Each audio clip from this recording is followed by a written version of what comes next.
Donc bienvenue sur cette session à propos des tests d'intégration avec Elasticsearch en Java. Pour ceux qui en faisaient ou qui veulent en faire prochainement, alors pour ceux qui en faisaient notamment, vous avez dû voir qu'on ne peut plus embarquer maintenant Elasticsearch dans sa JVM. Donc ce qui veut dire que si vous aviez l'habitude de dire dans mes tests unitaires, je démarre un petit Elasticsearch, je lance mes tests et puis après j'arrête mon Elasticsearch, ben ça c'est plus du tout faisable. Donc il faut trouver d'autres stratégies pour le faire. Et j'ai découvert une bibliothèque qui s'appelle Test Container. Un jour, j'étais à une conférence et je trouvais que cette bibliothèque était vraiment excellente. Donc, elle permet d'utiliser Docker et de lancer des conteneurs Docker depuis des tests unitaires pour faire ce qu'on veut, lancer un Postgre par exemple, que sais-je encore. Et de façon ensuite à pouvoir exécuter ces tests et fermer l'instance Docker dès qu'on n'en a plus besoin. Donc, je trouvais ça vraiment super bien. Et du coup, dans le train de retour, j'ai dit tiens, et si je codais l'implémentation Elasticsearch? Et c'est ce que j'ai fait. Et c'est devenu un projet qui est en cours de migration dans le projet Test Container lui-même. Pour l'instant, il n'est pas encore migré chez eux, mais c'est en cours de migration. La pull request est prête, mais il faut que je fasse quelques modifications encore. Bref, alors je vais partir du problème auquel on doit faire face. Ici, j'ai un cas très simple, hein, j'ai des tests unitaires classiques. Hein, si je teste ma classe, tout se passe bien, hein, on a bien testé rien, mais donc on a testé. Ils sont comme ça vos tests en général, vous écrivez rien du tout, hein, on est d'accord. Et ici, je veux faire des tests d'intégration d'Elasticsearch. Alors lui, je l'ai appelé IT parce que éventuellement, ça me permet de l'exécuter dans les phases Maven à un différent moment que les tests unitaires. Bon, qu'importe. Donc qu'est-ce que je fais dans ce test? Je démarre un client REST pour Elasticsearch. Que je fais ici. Bon, je passe la tuyauterie. J'ai un builder ici, et en fait, dans ce builder de client bas niveau, je l'injecte dans mon client haut niveau, en fait. Et donc, j'ai maintenant un client Elasticsearch qui est normalement connecté par défaut sur localhost sur le port 92.0.0. C'est ce que je suis en train de faire ici. La première chose que je fais, c'est que je me rends sûr que le cluster fonctionne bien, donc j'appelle info c'est slash, le get slash, et puis je récupère l'information, je récupère la version et je l'affiche à l'utilisateur. Et ensuite, j'exécute mon test proprement dit, donc ça c'est à noter avec un test, c'est mon scénario. Qu'est-ce que je fais? J'efface un index, je crée un nouvel index, j'indexe un document dans cet index qui a un champ qui foo et la valeur est bar, un truc très très basique. Je fais un refresh immédiate là, pour être sûr que mon document est visible pour la recherche, et j'exécute une recherche derrière, où je fais un match all sur l'index, et je vérifie que j'ai bien un hit derrière qui correspond. Donc c'est un cas test avec Elasticsearch très basique. Donc je vais l'exécuter, simplement. Donc je démarre mon test, il démarre un client, ok, donc ça a fonctionné, c'est pas ce que je voulais, mais c'est pas grave, on va faire comme. Alors pourquoi ça a fonctionné? C'est parce que ici j'ai un Elasticsearch qui est démarré localement, normalement j'aurais dû vous montrer l'inverse, mais c'est pas grave. Donc mon cas de test fonctionne bien, pourquoi? C'est parce que effectivement, je dois avoir, mais il est même pas là, Docker, PS, ouais, j'ai des trucs qui tournent,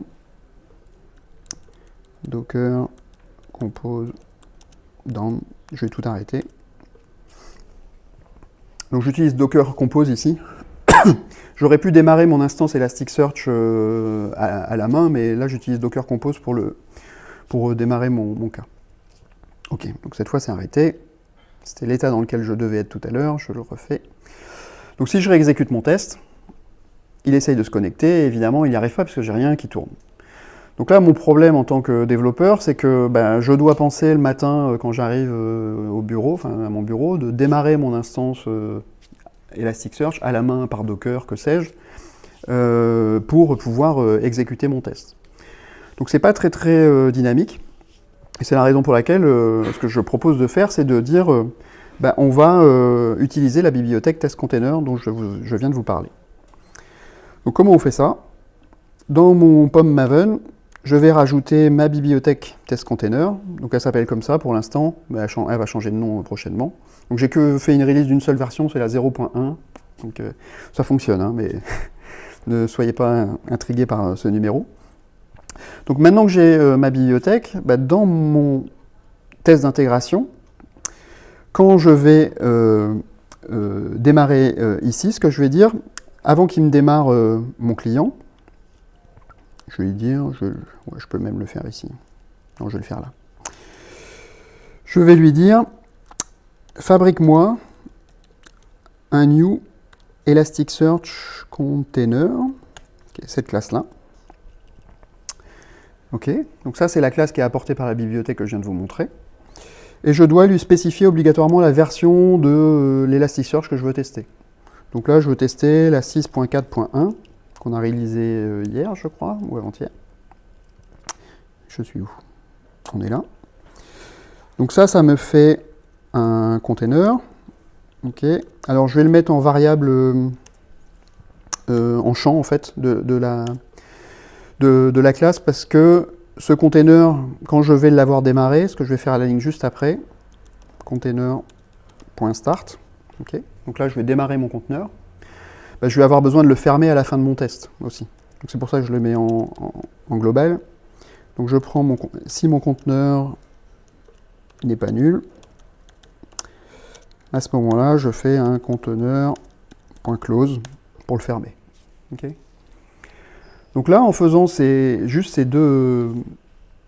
quelques lignes, en fait, normalement, ce qui va se passer, c'est si j'exécute mon test, il devrait me démarrer mon conteneur en version 6, avec un Elasticsearch 6.4.1. J'ai oublié quelque chose. Mon test ne va pas marcher.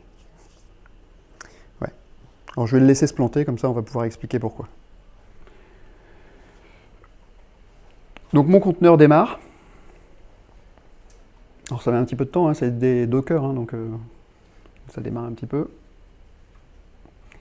Ce que fait la bibliothèque, c'est qu'elle s'assure que sur le port qui est démarré, que l'instance Elasticsearch répond bien. C'est pas que seulement que le container est démarré, mais aussi que Elasticsearch lui-même a bien démarré. Alors mon test ne passe pas. Qu'est-ce qui s'est passé? Il fait un connection refuse. Et alors pourquoi il fait ça? C'est parce qu'en fait, Docker et test container utilisent un port qui n'est pas le port par défaut d'Elasticsearch, c'est pas celui qui l'expose par défaut. Donc ça, il faut qu'on le récupère en fait. Avant de créer notre client, ici, il faut que je dise sur le container que je viens de démarrer, bah, récupère le host et récupère le hostname. C'est peut-être pas localhost, c'est peut-être autre chose, j'en sais rien. Et ça, ce truc-là, on va faire une variable locale, et en fait, j'en ai déjà une, elle s'appelle test cluster host. Donc je vais lui dire, voilà, le host, en fait, tu vas le récupérer du conteneur lui-même. Et ben pour le port, c'est pareil. Je vais faire test conteneur port, c'est égal à mon conteneur, et puis je vais faire get first mapped port, c'est cette méthode-là, qui lui va me renvoyer le port sur lequel est exposé en fait Elasticsearch, qui n'est pas le 92.0.0 dans ce cas-là. Donc si je réexécute mon test maintenant, je construis toujours mon client de la même façon, hein, et je passe justement ce host et ce port que je viens du coup de modifier là. Donc on redémarre. Ah oui, du coup ma ligne de log, j'aurais dû la déplacer plus bas,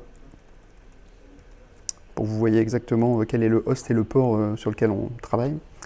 C'est pas grave. On le refera tout à l'heure. Donc là il doit démarrer. Toujours il prend un peu de temps.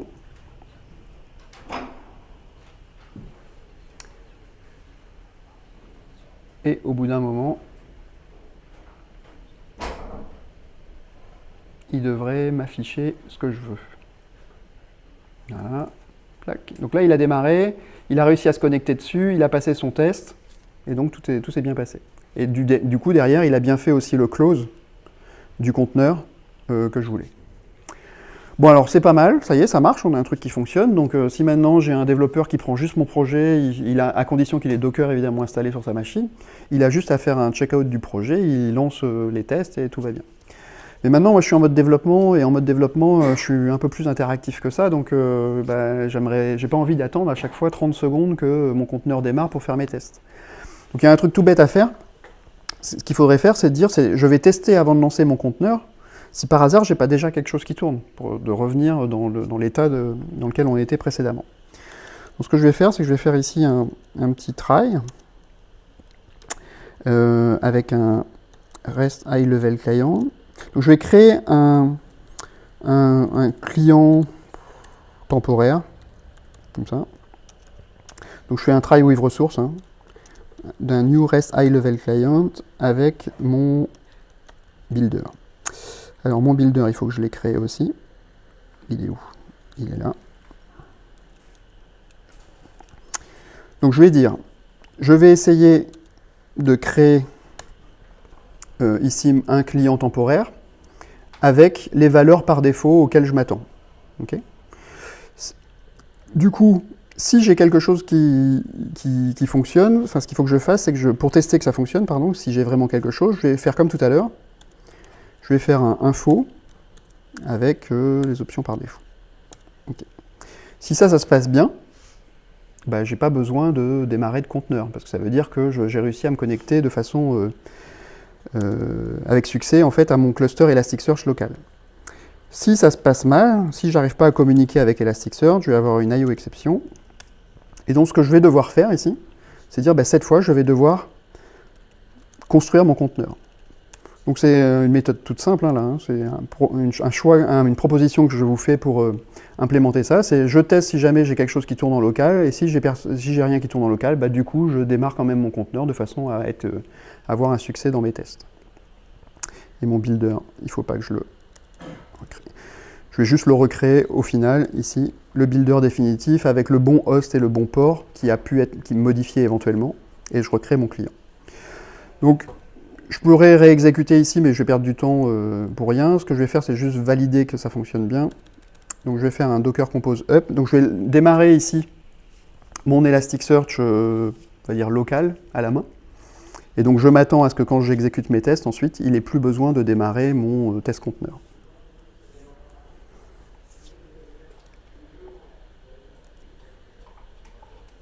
Ok.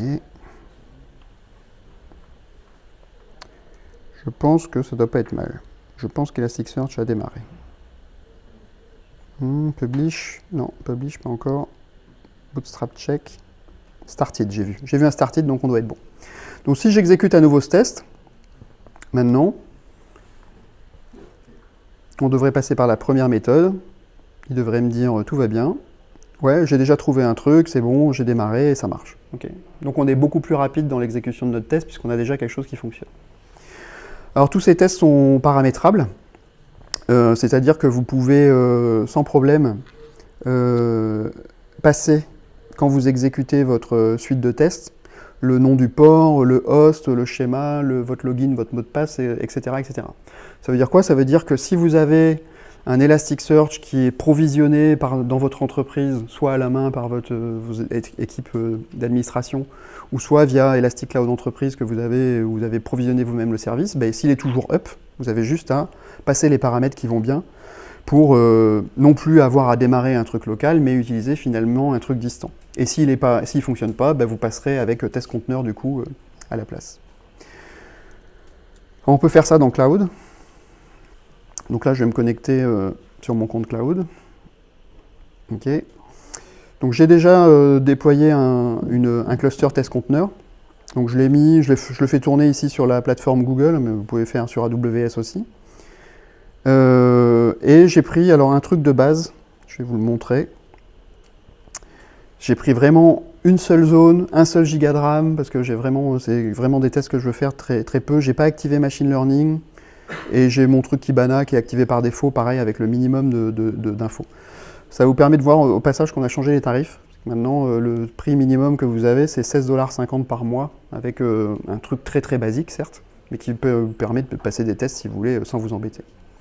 Tiens, en même temps, je vais vous montrer dans les déploiements. Si vous voulez faire un nouveau déploiement, ce que je vous disais tout à l'heure, si vous voulez choisir, par exemple, du I/O Optimize, ou du Compute, ou qu'importe, après, vous pouvez customiser en disant je veux 3 zones, je veux beaucoup de RAM, je veux activer le machine learning avec tant de RAM, etc., etc. Donc pour ceux qui avaient l'habitude de cloud, ça a beaucoup changé ce truc-là, c'est beaucoup plus fouillé sur exactement ce que vous allez faire. Et à droite, vous avez ce qui sera déployé exactement partout.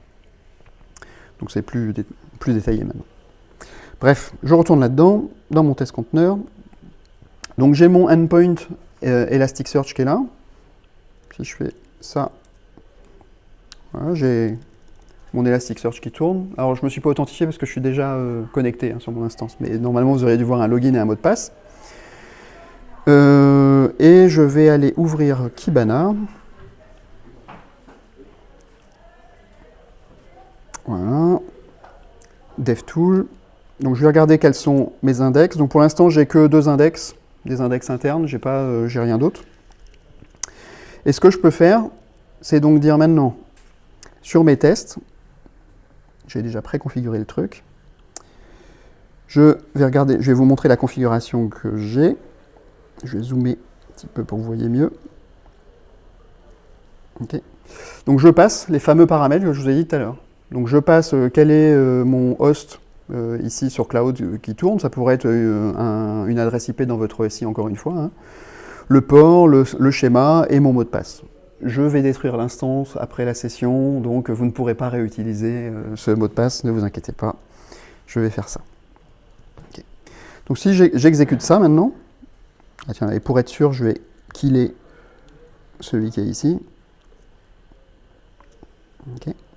J'exécute ce test-là, et si le réseau est avec moi, pas de raison. Donc il se connecte bien sur Cloud, il a exécuté mon test là-bas, il a fait la même chose que tout à l'heure, mon test qui est très basique. Ce qui fait que si je retourne ici, j'ai bien mon scénario 1 qui existe et je retrouve bien mon document foobar. Okay.